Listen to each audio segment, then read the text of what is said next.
We are now going to the grid for the first of two reverse grid races. All eyes are going to be on Danny Henney starting in that 16th place spot. Race 2 has been a bit of a nightmare for him so far this season. More often than not, he has been caught up in some sort of an incident that has plagued his efforts.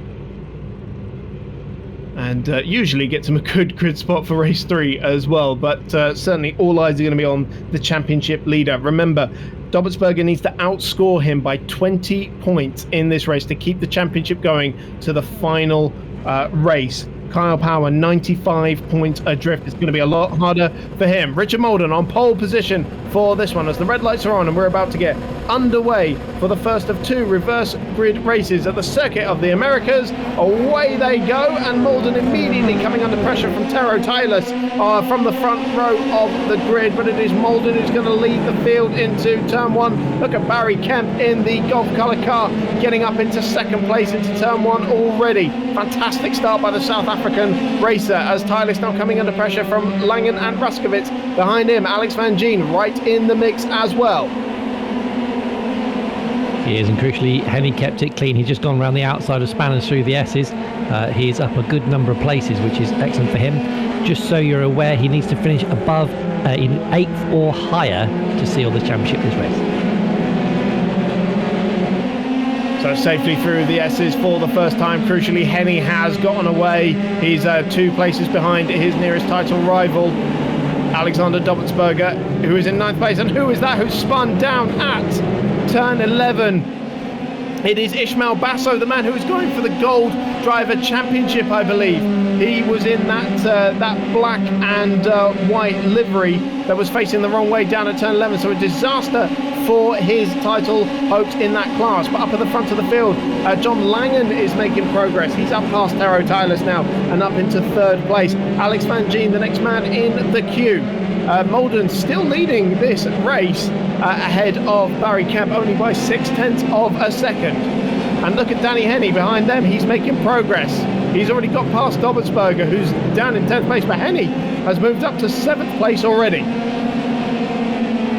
He has. He benefits from the carnage ahead of him to get Dobertsberger, and there was actually 4 wide at one point down the straight, and he had to bail out onto the runoff. Lang just behind them. He's spun in the middle of that fast triple right-hander. He's plummeting down the order, not the start he wanted, but Richard Molden comes out of that final corner to lead the field by 0.6 of a second at the end of the first lap. Barry Kemp in 2nd place, then John Lang and Taro Tylus, who is about to lose another place now to Alex Van Gien in 5th place. Lucas Raskowitz behind him, coming under pressure from Danny Henney as well.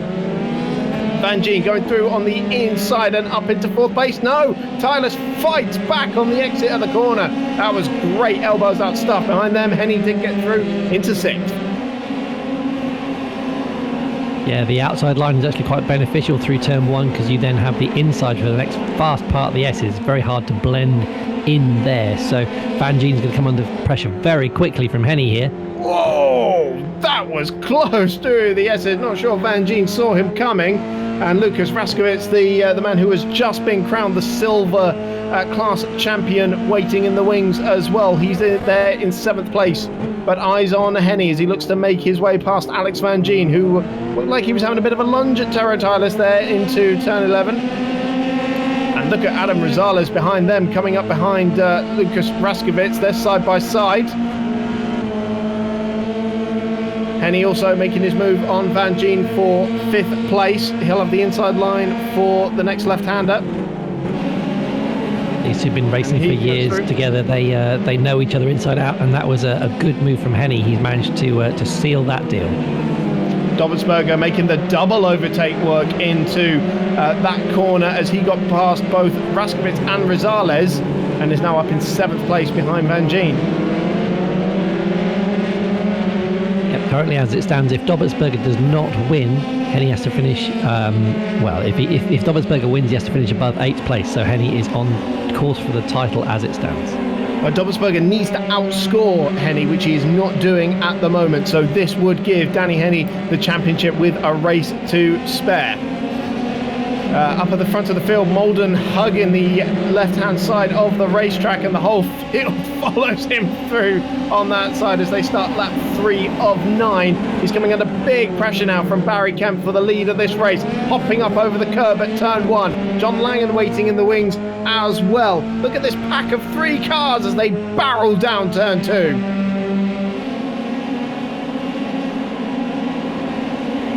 Such close and clean racing. As you said though earlier, there is only one line through there, and Henny is prowling in the background. This battle is just allowing him just to keep in contention. He's already starting to take different lines, see if he can wiggle his way past. Now, I mentioned Ismael Basso was facing the wrong way at one point, and that was going to be a bit of a disaster for his gold championship chances. But Alex Drumsma, the championship leader in that class, is currently 34th and outside of the points, or at least only scoring 2. So that is definitely one to keep an eye on as Danny Henny has made his way into 3rd place, and just ahead of them it's side by side for the lead of the race as Barry Kemp looks to go around the outside of Richard Molden. Oh, they're so close on the way into the braking zone, and Molden manages to hang on as Langan tries to come back at Henny for that 3rd place behind them, and he's done it. What a move!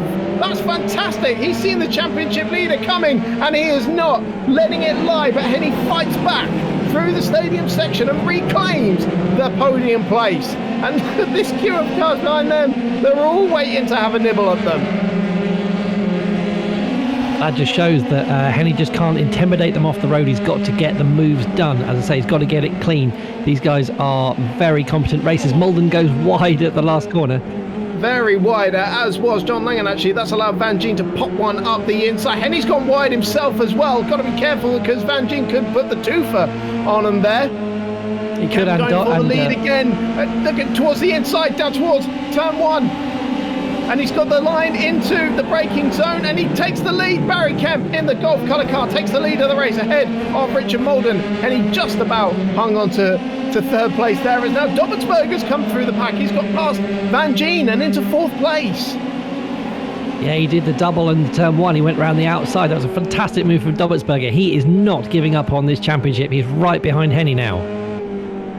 And Van Gien with a lunge in the middle of the S's on Dobbelsberger for 4th place. That was fantastic. And Dobbelsberger had to just back out of that one, but he managed to maintain the position. Stephen Williams has come through the pack as well. He's in 6th place just behind them as Henny now makes his mark for 2nd place on Richard Molden as Van Gien once again trying to get up the inside of Dobbelsberger, this time into turn 11, and once again to no avail. Dobbelsberger still in this fight as Henny now pulls out of the slipstream of Richard Molden on the inside towards turn 12. It's an absolute pack coming down towards turn 12, and Molden actually looks like he's going to try and reclaim the lead of the 2 championship contenders side by side. Dobbelsberger goes through on the inside and gets ahead of Henny. Molden spun. He's collected Henny. Henny is out! And he's stopped! And he's got going again, but surely this is another drama he did not need! It was Molden trying to make a lunge up the inside, and then he just unfortunately washed out wide, and Henny had nowhere to go, Chris.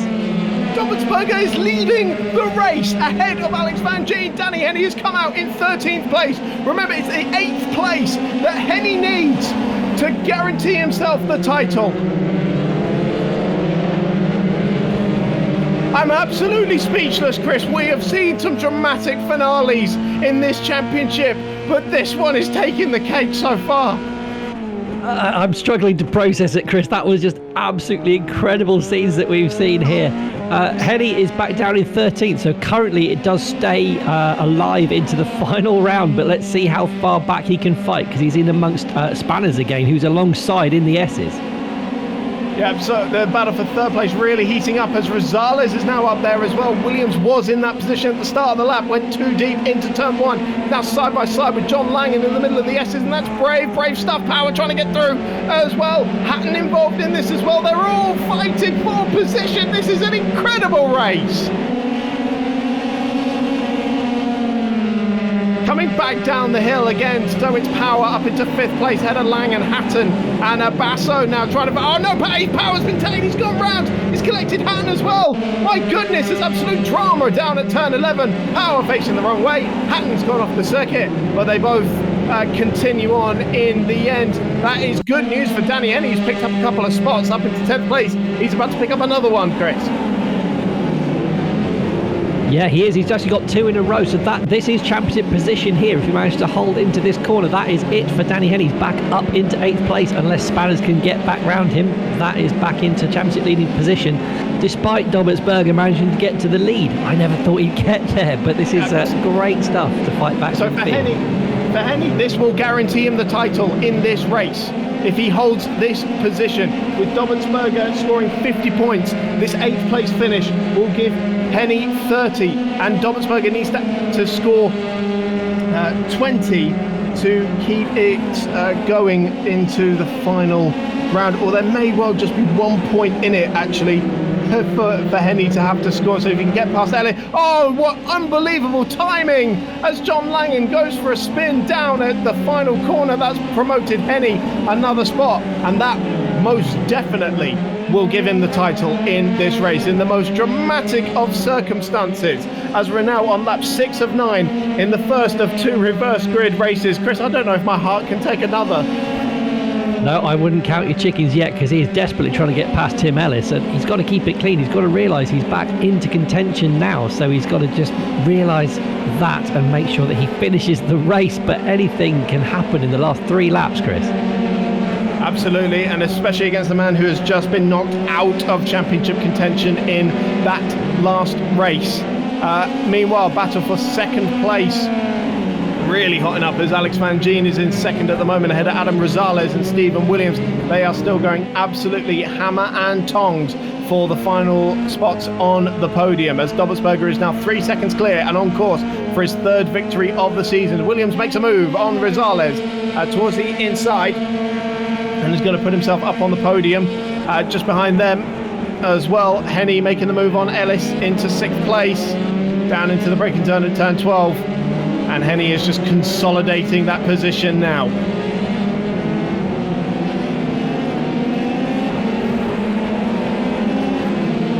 Now, I guess the question is, can Stephen Williams get past Alex Van Gien and up into 2nd place and score yet another podium for his season? One thing we know about Alex Van Gien, he's very, very good at defence, so that will be a tall ask for Stephen Williams to get up there. Just behind you got Rosales as well. These 3 are going to have an absolutely titanic battle towards the end of this race. Well, for Rosales, he's fighting for his first podium of the season. Both Williams and Van Gien have been on the podium once this season. Williams came when he won the race at Spa. So both of these guys know what it takes to fight up at the front of the field. And he's closing right up to Van Gien as they barrel down the hill at turn 2 and into the SS section. Lap 7 of 9.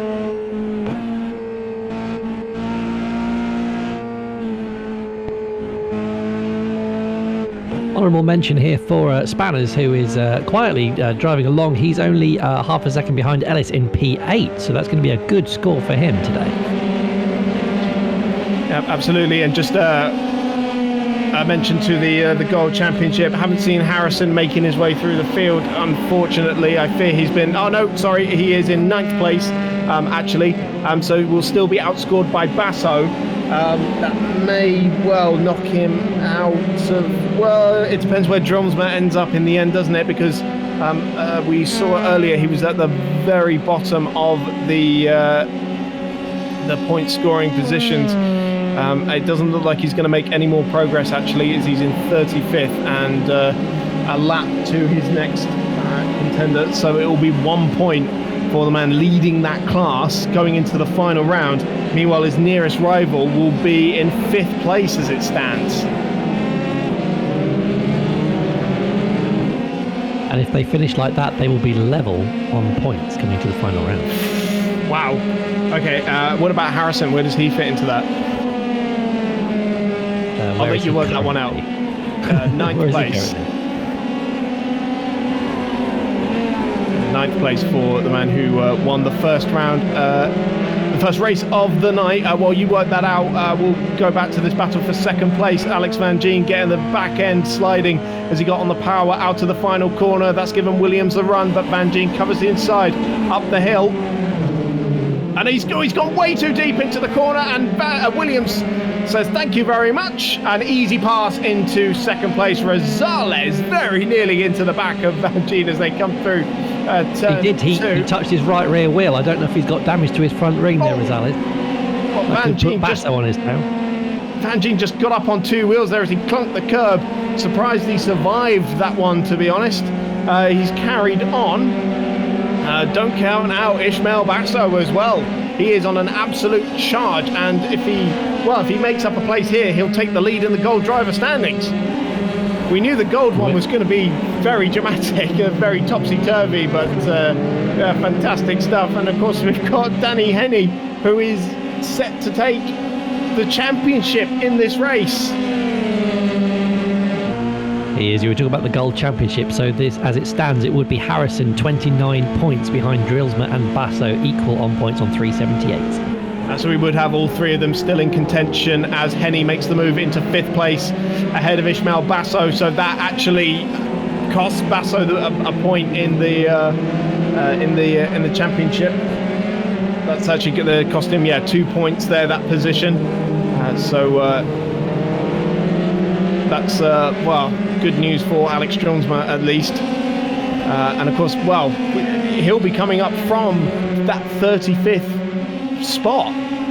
Whereas when we reverse this, Basso will still be inside the top 20. So it is advantage Basso at the moment going into the final races as Dobbelsberger comes across the line. White flag is shown. He starts his final lap and is on course with nearly a 4-second gap to take his third victory of the season, as Basso is not done defending yet, as Tim Ellis now looks to make a move into turn one for 6th place and gets it through. So that's another couple of points lost there for the man going for the gold driver championship. Tries to fight back on Ellis, but there's going to be no way through into the S's section.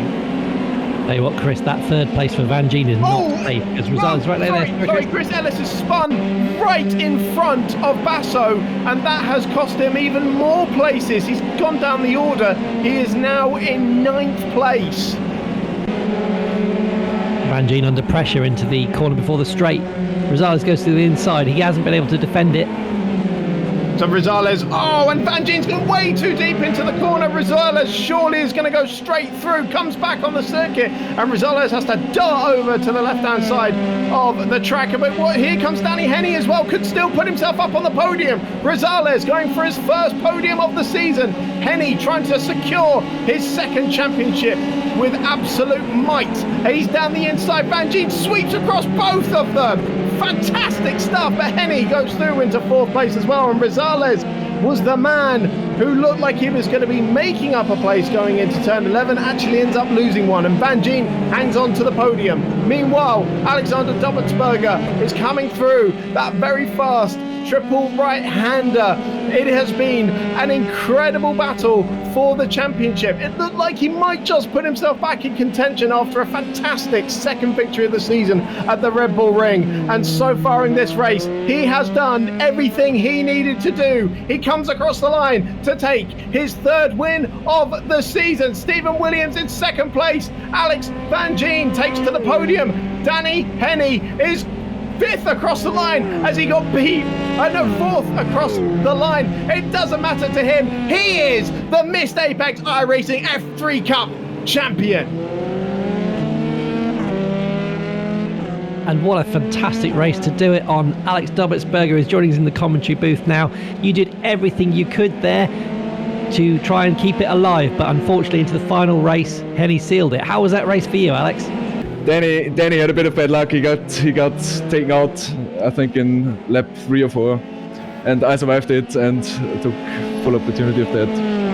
But yeah, it was not enough, but still fun. There was some fantastic racing between the two of you. You were really putting the pressure on him. You weren't going to let him lie, were you?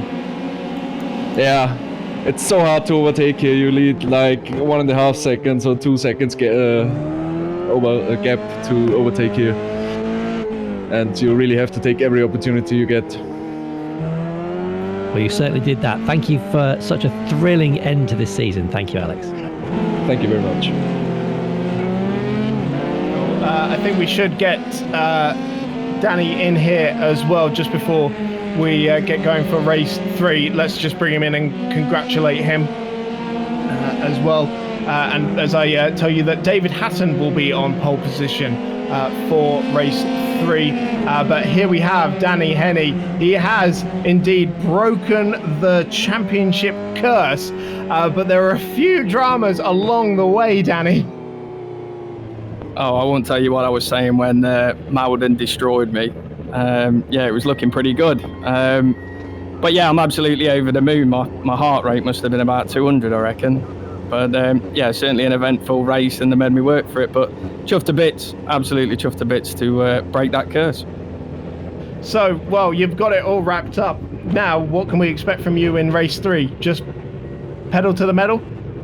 Oh, it's win or bin it. 100% it's win or bin it. So it was looking pretty good from that position. I was just taking my time watching them two having a squabble. But yeah, it'd be maximum attack from here. I think Luke has a couple of grid spots in front of me, I think. So he'll be hard to catch if he gets a break, but I'll certainly chuck the kitchen sink at it. So like I say, I'm either going to win it or I'll be in the edge. All right, well, congratulations. You are the champion this season, the first F3 Cup champion and the first man to take 2 Missed Apex Esports championships.